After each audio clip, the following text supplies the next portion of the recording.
Chupa essa manga que estou, professor Jean, e a partir de agora nós faremos a revisão do 8º ano Colégio Juvenal de Carvalho. E se liga aí, menina, na revisão. E antes de mais nada, nós vamos só refrescar nossa memória do nosso conteúdo programático dessa segunda etapa, dessa prova trimestral, que inclui o material da AVP1, é o capítulo 3, que tem lá a independência dos Estados Unidos.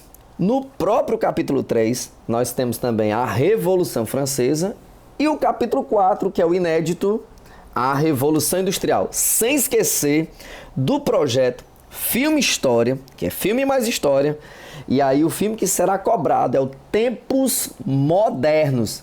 Jean, e o Oliver Twist? O Oliver Twist deu toda a base para que a gente entendesse a situação da criança na época da Revolução Industrial. Mas o filme que vai ser cobrado é Tempos Modernos. E antes de mais nada, você vai ouvir som de ônibus passando, de menino gritando, o Satanás passando.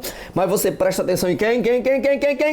Em mim aqui. Então vamos lá, vamos começar logo essa revisãozinha aqui. Você vai escutar ela lá na hora do TD de monitoria. Você bota lá o fonezinho e começa a ouvir, baixa lá pro seu celular para não se confiar na internet e tal. E fica lá ouvindo durante o período do TD de monitoria. Meu TD de monitoria é o quê? A revisão do canal. Chupa essa manga. Bem docinha.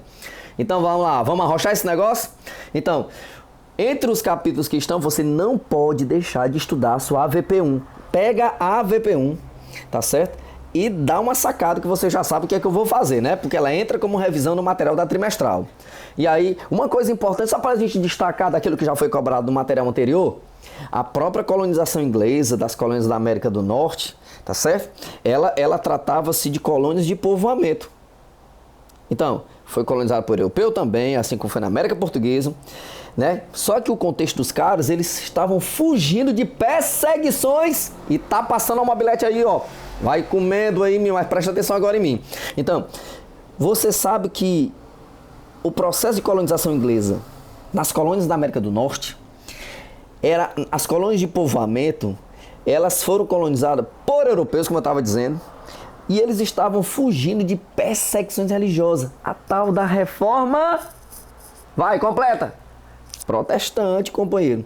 Em busca de uma nova pátria.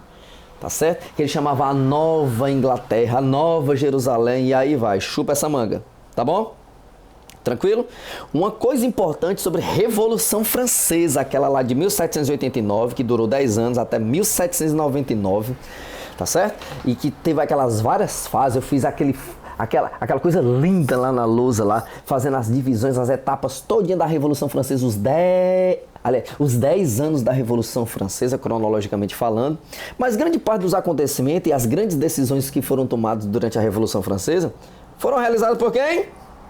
Pelo povo, menino. Povo. E a massa formada principalmente de camponeses, vai chupando essa manga. Então, além do povo, outra classe teve um grande peso para poder deflagrar a Revolução Francesa. E sua própria condução, que foi quem? A burguesia. Porque lembra que quando eu fui começar esse assunto, eu botei assim, ó, revoluções burguesas. Tá certo? Porque foram conduzidas pela burguesia. Mas grande parte... Grandes decisões tomadas durante a Revolução Francesa foram realizadas pelo povo. Tá certo? A fome, companheiro, a fome. Tá certo? Foi a grande causadora da Revolução Francesa na Assembleia dos Estados Gerais, quando o rei resolveu aumentar os impostos. Aí você sabe que começou a sacrificar a base da pirâmide social, aquela lindíssima pirâmide que eu desenhei na lousa. Tranquilo? E claro, essa Revolução Francesa, ela teve consequências, né? E de uma grande crise econômica, né? De uma intensa exploração da própria nobreza e do clero. Aquele pessoalzinho que está lá no topo da pirâmide social, lembra? Clero, alto clero, baixo clero, nobreza de espada, nobreza de toga. Lembrou? Então eles exerciam, esses dois grupos, que era o primeiro estado e o segundo estado, exerciam uma exploração muito forte sobre o povo. Mas quando o movimento começou, meu irmão... A ação do povo logo se voltou contra a nobreza. Em especial contra o rei da época da Revolução Francesa, que tinha uma vida regalada, uma vida luxuosa, o rei francês, Luís XVI. Olha até como não, uma vida regalada, uma vida luxuosa, o rei francês, o rei Luís 16, meu filho, se você errar um negócio desse, eu vou dar uma mangada em você, na sua farda, para nunca mais sair a noda, tá bom? Então vamos lá. E outra coisa importante também, que a gente não pode deixar de destacar, que eu falei, que foi depois que foi convocada a Assembleia dos Estados Gerais. Peraí, João, Estados Gerais? Era, bebê, lembra lá, primeiro estado, segundo estado, terceiro estado, sociedade estamental.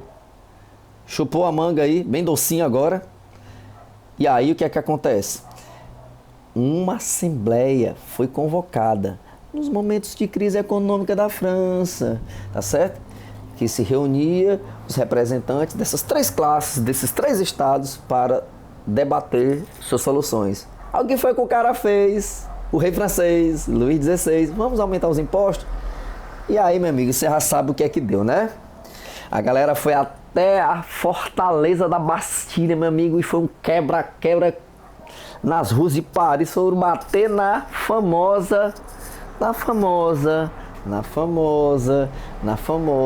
aquela grande prisão que era colocada os insubmissos da monarquia absolutista. Chupou a manga, não vou dizer não. Vai sacando aí a parada, tá bom? Vamos passando pra frente. E aí quando a gente estudou também sobre a própria questão da Revolução Industrial agora, cara, Revolução Industrial nada mais é do que a substituição da manufatura pela indústria. Só que essa indústria é graças à invenção daquela máquina-ferramenta. A ferramenta importante é a máquina de ferro. E claro, houve uma progressiva, deixa eu falar devagar, houve uma progressiva, não é total, é uma progressiva divisão do trabalho e a submissão do trabalhador à disciplina da fábrica. A disciplina fabril é a mesma coisa, disciplina da fábrica. E a gente viu isso muito bem no filme Tempos Modernos. Porque lembra, o ser humano é um ser industrializante. Primeiro tipo de indústria, artesanal. Segundo, manufatura. Da manufatura vai passar para a indústria da máquina de ferro. Então a ferramenta mais importante é a máquina de ferro. E houve essa progressiva divisão do trabalho e a submissão do trabalhador à disciplina fabril. Trabalhar muito para produzir muito, para o patrão lucrar muito. Tranquilo? E claro, a gente viu que o país que foi pioneiro, tá certo? Foi a Inglaterra, tá certo? Mas só que essa Revolução Industrial, ela trouxe grandes consequências. E uma grande consequência que a gente não pode deixar de mencionar, socialmente falando, na parte social, foi o desenvolvimento de uma camada social de trabalhadores que ganhavam mal, cara. Por isso que eu coloquei entre as características da Revolução Industrial o quê? Mão de obra barata. Não era só matéria-prima barata. A mão de obra barata. Que eles destituídos dos meios de produção, que é tudo que é necessário para produzir, porque o ser humano era apenas a mão de obra. Passaram a sobreviver apenas da venda da sua força de trabalho. Ganhava pouco, morava mal, comia mal. Lembra lá do filme Oliver Twist? Tá certo? Lembra lá do Tempos Modernos? Aquela disparidade lá daquela família, você lembra? O marido saindo para trabalhar com a lancheirinha, tal, a esposa muito feliz, blá, blá, blá, blá, blá, blá. E aí o Chaplin lá com aquela menina começa a pensar, se a gente tivesse uma casinha como aquela, mas os dois não tem casa, você percebeu? Aí essa ideia de sobreviver apenas da força de trabalho e essa força de trabalho é muito barata, então eu não tenho como morar bem, eu não tenho como comer bem, tá certo?